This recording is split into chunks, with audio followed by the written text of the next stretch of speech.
La referencia de RV. Hola, ¿qué tal amigos? Mi nombre es Miguel Cente, soy profesor de lengua, literatura y razonamiento verbal y el día de hoy vamos a hablar sobre la referencia, un tema bastante recurrente en los exámenes de admisión en la materia de razonamiento verbal. Así que, sin más preámbulos, comencemos. Bueno, empecemos por definir qué cosa es una referencia. La referencia viene a ser una palabra que va a asumir o reemplazar a otra palabra dentro de una oración, de una frase o un texto. ¿Ok? Es una palabra que va a reemplazar a otra que se haya mencionado anteriormente o que se vaya a mencionar después. ¿Ok? Dependiendo en qué posición vaya la referencia, va a haber un tipo especial de referencia. Primero empecemos con la anáfora.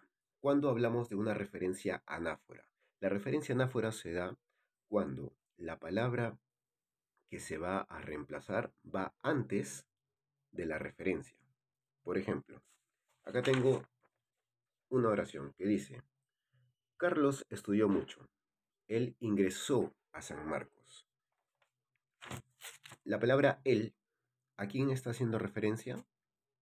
A Carlos, ¿verdad? Entonces ahí estaríamos ante un ejemplo de una referencia anáfora, porque la referencia se ubica después de la palabra referida, ¿ok? Carlos vendría a ser la palabra referida y él vendría a ser la referencia, ¿ok? En ese caso estamos ante una anáfora. Pero ¿qué pasaría si la referencia se ubica antes de la palabra referida? Como por ejemplo, ella estuvo aquí. Luisa vino a verme. Ella, ¿a quién está haciendo referencia en este caso?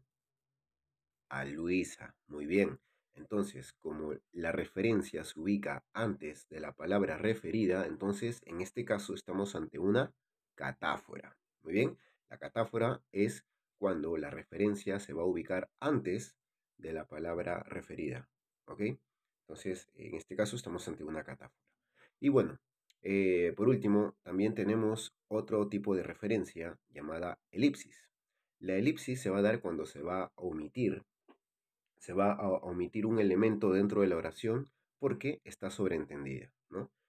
Por ejemplo, si yo digo eh, acá, Carlos jugó fútbol, Luisa voley, ¿ok?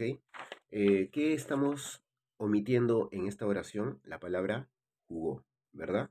Para no hacerlo redundante, entonces lo que hacemos es omitimos el verbo jugó y lo cambiamos por una coma. Entonces ahí se sobreentiende de que Luisa jugó vóley, ¿no? Carlos jugó fútbol y Luisa jugó vóley. Pero para no redundarlo, entonces simplemente quitamos la palabra jugó para que no se vuelva a repetir y lo reemplazamos por una coma. Esa coma vendría a ser una referencia elíptica, ¿ok? Esos serían los tres tipos de referencias más recurrentes en los exámenes de admisión.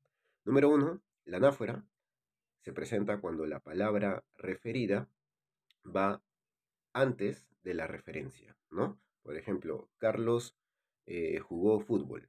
Él es muy buen deportista. Ahí estamos ante una anáfora. La catáfora se presenta cuando la referencia va antes de la palabra referida, ¿no? Ella vino a verme.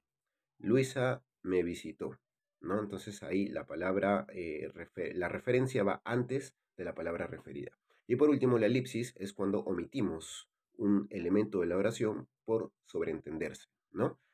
Carlos jugó fútbol, Luisa vóley, ¿no? Estamos omitiendo la palabra jugó porque ya se sobreentiende, ¿no? Y para no redundar, entonces simplemente omitimos la palabra jugó y lo reemplazamos por una coma. Bueno amigos, eso ha sido básicamente todo lo que tienen que saber acerca de las referencias, los tres tipos de referencias más recurrentes en los exámenes de admisión, así que estoy seguro que con esta breve explicación van a poder desarrollar su ficha de la mejor manera. Así que estoy para servirlos, mi nombre es Miguel Cente y nos vemos en una próxima ocasión. Chau, chau.